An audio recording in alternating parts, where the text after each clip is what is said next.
Hello नमस्कार साथियों, आज की इस वीडियो में मैं आपको क्लास 12th हिस्ट्री के इंटरनेट मॉडल सेट के जितने भी सब्जेक्टिव क्वेश्चन हैं सबको सॉल्व करने वाले हैं। इसी वजह से आप लोग इस वीडियो को ध्यान से अंत तक देखेंगे। तो इसमें प्रथम क्वेश्चन है, देखिए आपको जो है ना शॉर्ट क्वेश्चन जो है ना वो आपसे 15 शॉर्ट क्वेश्चन दिया जाएगा जो दो मार्क का होता है। तो इसी वजह से आप लोग इसको ध्यान से अंत तक देखेंगे और 30 मार्क को आप फिक्स करेंगे। तो प्रथम क्वेश्चन है कि पुरातत्व से आप क्या समझते हैं। इसका उत्तर लिखेंगे कि ऐसी विधि जिससे हम किसी पुराने जीवाश्म, कहते हैं कि ऐसे विधि जिसमें हम किसी पुराने जीवाश्म एवं पौधों का परीक्षण करके हम उसकी आयु एवं उसकी उपयोगिता का पता लगाते हैं उसे पुरातत्व कहते हैं।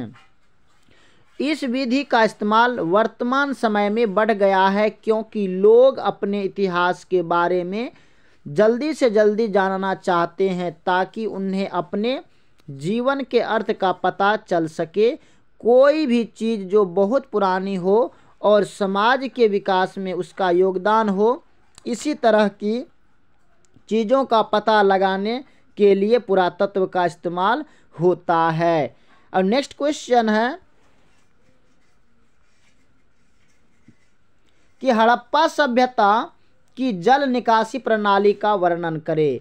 हड़प्पा सभ्यता के जो जल निकासी था उसका प्रणाली क्या क्या था, यानी कि हड़प्पा सभ्यता में जल की जो निकालने की क्या क्या विधि थे, क्या क्या तरीकाएं थे, इसको लिखना है। इसका आंसर लिखेंगे, हड़प्पा सभ्यता की सबसे प्रभावशाली विशेषता उसकी नगर योजना एवं जल निकासी प्रणाली है। हड़प्पा सभ्यता की जल निकासी उत्तम प्रकार की थी। घरों से छोटी नालियां निकाली जाती थी जो कि बाहर गलियों में बड़ी मुख्य नाली से जहां मिलती थी। इस प्रकार घरों से निकलने वाले गंदे जल की निकासी छोटी नालियों के माध्यम से बड़ी नालियों और फिर सभी बड़ी नालियों का पानी शहर से ही बाहर किसी खुले स्थान पर डाला जाता था। सभी नालियां पत्थरों से ढकी जाती थी और आवश्यकता पड़ने पर उन पत्थरों को हटाकर नालियों को साफ किया जाता था।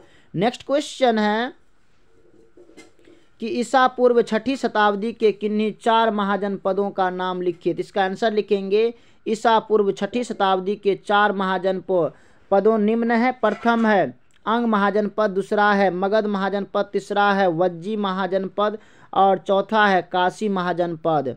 अब नेक्स्ट क्वेश्चन है कि किन्हीं 2 मुगल कालीन मंदिरों के नाम एवं स्थान लिखे। तो इसका आंसर लिखेंगे, गुप्तकालीन मंदिर। प्रथम है तिगवा का विष्णु मंदिर जो जबलपुर मध्य प्रदेश में है, दूसरा है भुमरा का शिव मंदिर जो नागौद मध्य प्रदेश में है, नचना कुठार का पार्वती मंदिर जो मध्य प्रदेश में है, देवगढ़ का दशावतार मंदिर जो झांसी उत्तर प्रदेश में है, तथा ईंटों से निर्मित भीतर गांव का लक्ष्मण मंदिर जो कानपुर उत्तर प्रदेश में है। ये चारों मंदिरों का नाम लिखना है। नेक्स्ट क्वेश्चन है कि प्राचीन भारत में वर्णित 4 वर्णों के नाम लिखिए। इसका आंसर लिखेंगे, धर्मशास्त्रों में वर्ण व्यवस्था समाज को 4 वर्णों निम्न है। प्रथम ब्राह्मण, दूसरा क्षत्रिय, तीसरा वैश्य और शूद्र में विभाजित करती है। नेक्स्ट क्वेश्चन है कि त्रिपिटक क्या है। कहते हैं कि त्रिपिटक क्या है। तो इसका आंसर लिखेंगे, हिंदू धर्म के अंतर्गत वेदों को जो स्थान दिया जाता है वैसा ही स्थान बौद्ध धर्म में आस्था रखने वालों को पिटकों का है।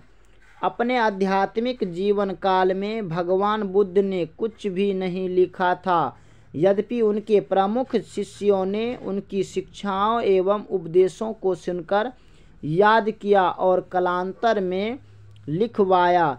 चूँकि लेखन के बाद इन लिपियों को पेटियों में रखा जाता था अतः यह पिटक कहलाने लगे। इसको जो पेटी में रखता था ना उसको पिटक कहने लगा। बुद्ध ने अपने समय में सभी उपदेशों को मौखिक रूप से कर दिया था। उनके निवान हो जाने के 100 वर्ष यानी कि उसके मृत्यु हो जाने के 100 वर्ष के बाद शिष्य आनंद ने उनके उपदेशों को संग्रहित करने के लिए सूत पिटक एवं उपाधि की सहायता से विनय पिटक को संकलित किया। त्रिपिटक का अर्थ है 3 पिठारी, यानी जिसके अंदर बुद्ध के उपदेश पाली भाषा में संग्रहित है। यानी कि बुद्ध भगवान के जो उपदेश था ना, उसको इन तीनों पिठारी में, तीनों पेटियों में संग्रहित करके रखा गया। नेक्स्ट क्वेश्चन है कि बौद्ध धर्म के अष्टांगिक मार्ग के 4 नाम लिखे। इसका आंसर लिखेंगे 4 अष्टांगिक मार्ग निम्न है। प्रथम लिखेंगे सम्यक दृष्टि, दूसरा सम्यक वाक्य, तीसरा सम्यक संकल्प और चौथा लिखेंगे सम्यक आजीव। ये 4 का नाम पहले देना है, उसके बाद फिर इसके थोड़ा सा व्याख्या कर देंगे अगर लॉन्ग क्वेश्चन पूछा जाएगा तो लिखेंगे सम्यक दृष्टि, यानी कि इसे सही दृष्टि का कह सकते हैं, इसे यथार्थ को समझने की दृष्टि भी कह सकते हैं। सम्यक दृष्टि का अर्थ है कि हम जीवन के दुख और सुख का सही अवलोकन करें, आर्य सत्यों को समझें। दूसरा लिखेंगे सम्यक वाक्य, जीवन में वाणी की पवित्रता और सत्यता होना आवश्यक है। यदि वाणी की पवित्रता और सत्यता नहीं है तो दुख निमित्त होने से ज़्यादा समय नहीं लगता।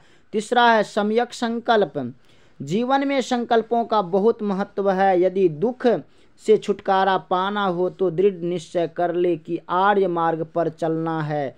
चौथा सम्यक आजीव, यदि आपको दूसरों को हम मारकर या अन्य किसी अन्यायपूर्ण उपाय से जीवन के साधन जुटाए हैं तो उसका परिणाम भी भुगताना होगा। ये 4 आर्य सत्य था।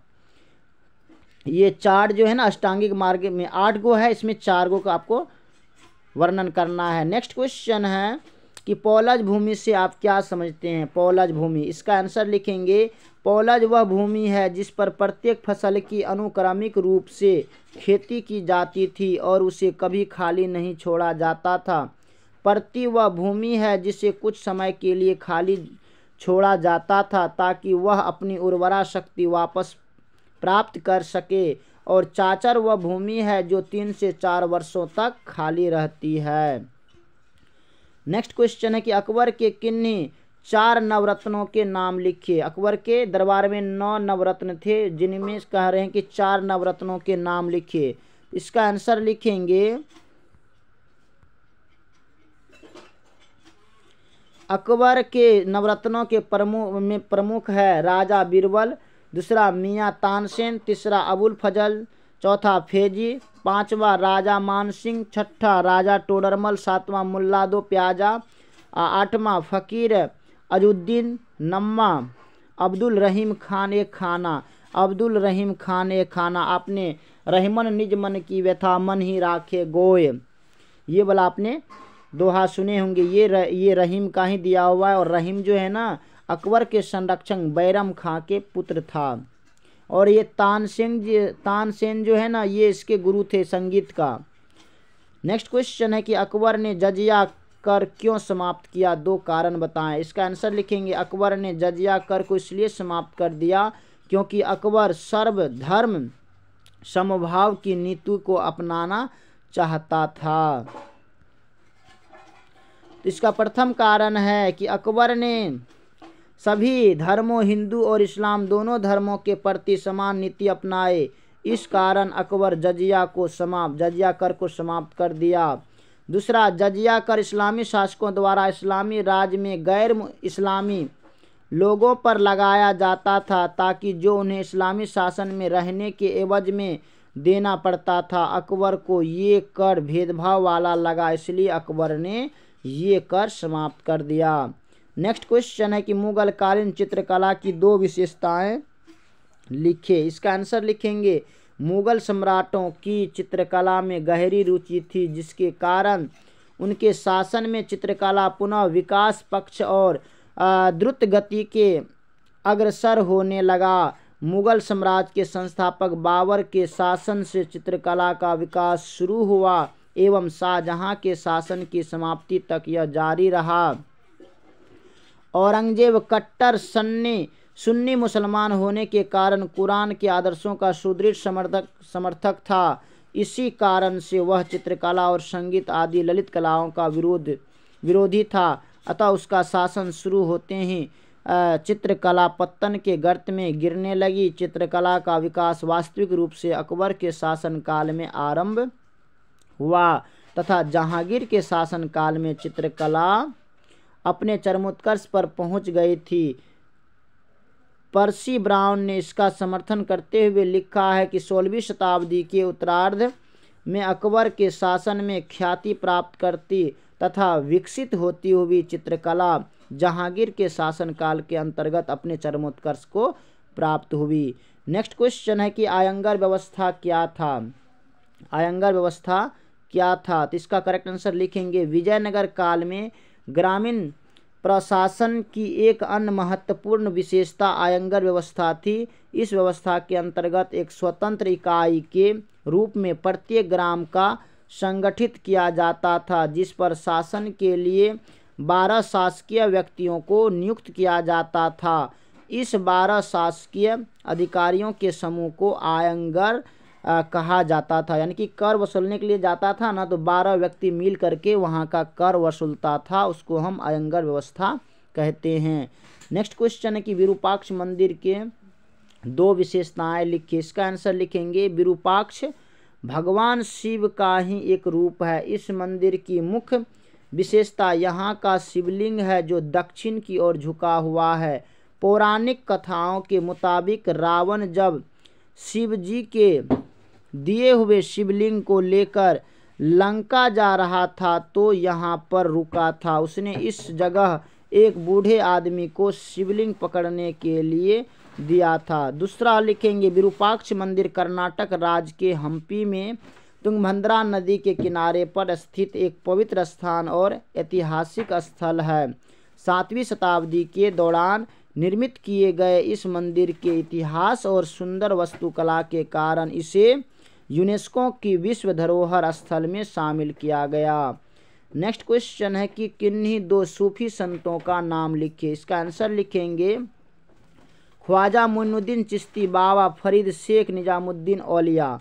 नेक्स्ट क्वेश्चन है कि भारत आने वाले किन्हीं 2 विदेशी यात्रियों का नाम एवं यात्रा वृत्तांतों की पुस्तक का नाम लिखे। इसका आंसर लिखेंगे प्रथम अलबरूनी, दूसरा लिख देंगे अरबी यात्री अलमसूदी। इसका आंसर, या आप एक मेगास्थनीज का भी नाम डाल सकते हैं यहाँ पे। अलबरूनी यह भारत महमूद गजनी के साथ आया था। अजवरुद्दीन ने तहकीक ए हिंद या किताबुल हिंद नामक पुस्तक की रचना की थी। इस पुस्तक में हिंदुओं के इतिहास, समाज, रीति रिवाज तथा राजनीतिक का वर्णन है। तहकीक ए हिंद किसने लिखा, कई बार क्वेश्चन आया है, तो ये अलबरूनी जी ने लिखे हैं। और नेक्स्ट में आप यहाँ पे मेगास्थनीज का भी नाम डाल सकते हैं। तो इसमें दिया है कि अरबी यात्री अलमसूदी, यानी कि यह अरबी यात्री प्रतिहार शासक महिपाल प्रथम के शासनकाल में भारत आया था। इसके द्वारा महजूल जहाब नामक ग्रंथ लिखा गया था। देखिए आपको जो याद है उसी के विषय में 2 यहाँ पे क्या है कि इन्हीं 2 विदेशी यात्रियों का नाम लिखना है ना, तो आप यहाँ चाहे तो मेगास्थनीज भी लिख सकते हैं, या आप अलबरूनी, या आपके चाहे निकोली कॉन्टी जिसका भी हो, आपको दो नाम दे करके उसको दर्शा देना है। तो माय डियर स्टूडेंट्स, इसमें हमने ओनली 15 क्वेश्चन को सॉल्व किए हैं। इसके पार्ट 2 में इसके फिर 15 क्वेश्चन को सॉल्व करेंगे। बाकी आपको ये वीडियो कैसा लगा आप हमें कमेंट में बताएंगे। देखिए ये सभी क्वेश्चन को एक बार आप सुने जरूर, क्योंकि सुना हुआ बात आपको याद आएगा। कम से कम अगर आप याद नहीं भी करते हैं ना, 2 बार 3 बार करके आप क्वेश्चन को सुन ले, आंसर उसका सुन ले, उससे आपको याद हो जाएगा और आपको कुछ ना कुछ पॉइंट उससे याद तो जरूर रहेगा। आप जा करके एग्जाम हॉल में अच्छे से लिखेंगे और जितने पॉइंट आप जानते हैं ना, क्वेश्चन को दे करके खुद से लिखने का प्रयास करें, आपका रिजल्ट बेस्ट आएगा। बाकी ये वीडियो कैसा लगा आप हमें बताएंगे।